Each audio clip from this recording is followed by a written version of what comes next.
وجہ کیا یہ ہے کہ علم نہیں ہے لوگوں کو، یا ان اہل علم حضرات کے درمیان اختلاف کی وجہ یہ ہے کہ ان کا جو اصول ہے یا معیار ہے وہ ٹھیک نہیں ہے؟ اس لیے کہ بہت سارے لوگ بڑی بڑی کتابوں سے قرآن اور حدیث اور سنت کی بات کرتے ہیں، سب لوگ جو بھی اپنے نظریات پیش کر رہے ہیں، تو اس میں بڑی بڑی کتابوں سے ایک ہی معیار کی کتاب سے دو مختلف نقطۂ نظر پیش کر رہے ہوتے ہیں، تو اس میں کیا ہمارے یہاں کہیں معیار رکھنے میں تو کوئی کوتاہی نہیں ہے؟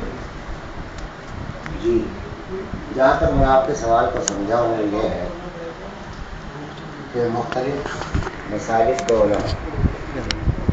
اپنے مسلک کے حق میں ایک ہی آیت یا ایک ہی حدیث سے دلیل پیش کرتے ہیں، اور دوسرا مسلک کے لوگ بھی اسی آیت حدیث سے اپنے مسلک کے لیے دلیل پیش کرتے ہیں۔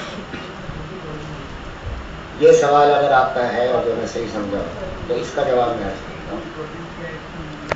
جواب یہ ہے کہ علم تو ایک ہی ہے،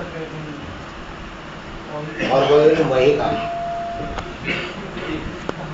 کا علم ہے، اور وہی علم، وہی کے علم ہی سے صحابہ کرام، ذرا سا آپ جو سامنے آ رہے ہیں میں ان سے مخاطب ہوں،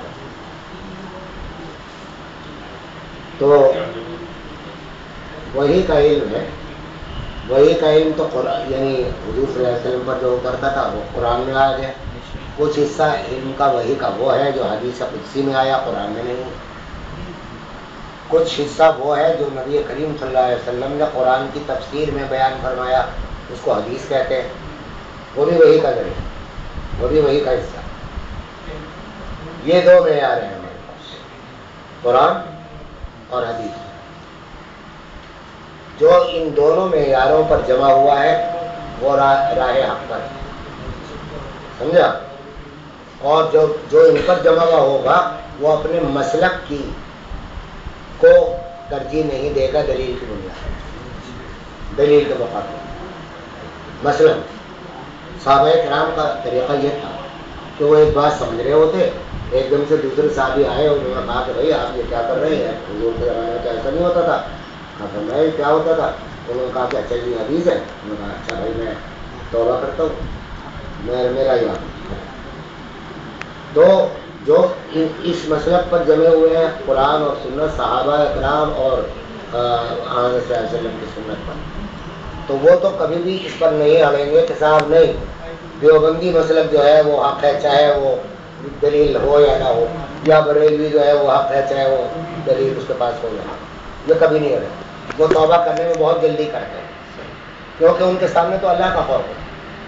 لیکن بعض فرقے وہ ہیں کہ جو صرف فرقوں ہی کے خاطر اپنے فرقوں کی حمایت کرتے ہیں، چاہے ان کے سامنے آپ دلیل 10 پیش کر دیں۔ میرا تجربہ ہے کہ میں وزارت کے زمانے میں، ظاہر ہے کہ میں وزیر تھا، صوبائی وزیر تھا، تو مذہبی امور کا، تو میں تنہا دیوبندیوں کا وزیر نہیں تھا، تنہا بریلیوں کا وزیر نہیں تھا، میں عیسائیوں کا بھی وزیر تھا، سمجھا؟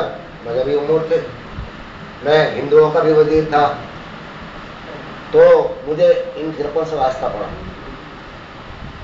میں نے ایک فرقے کے نام نہیں لیتا، اسلام آباد میں ایک بہت بڑی کانفرنس تھی، وہاں میں نے کہا کہ بھائی دلیل سے بات کر لو، میں دلیل دیتا ہوں، آپ جواب دے دیں، سمجھے؟ تو انہوں نے کہا جی ہمیں دلیل کی ضرورت نہیں ہے۔ یہ مسئلہ تھا چراغاں وغیرہ کرنے کے میلاد کے معاملے سے، سمجھا؟ اور دوسرے معاملات۔ تو میں نے کہا میں دلیل دیتا ہوں، آپ دلیل سے اگر مجھے کر لیں تو میں بھی کروں گا آپ کے ساتھ مل کے، اگر مجھے ثواب معلوم ہوگا تو میں بھی چراغاں کروں گا، اگر مجھے اس میں اپنی آخرت کی بہتری نظر آئے، اور اگر نہیں تو پھر آپ توبہ کر لیجیے، میں بات دلیل کروں گا جی نہیں میں دلیل دلیل ہم تو یہ کریں گے، سمجھا؟ اور قیامت تک کریں گے۔ تو بس جب یہ معاملہ آ جائے کہ ہم کریں گے تو پھر وہاں علم کی بات نہیں، پھر وہاں دلیل نہیں۔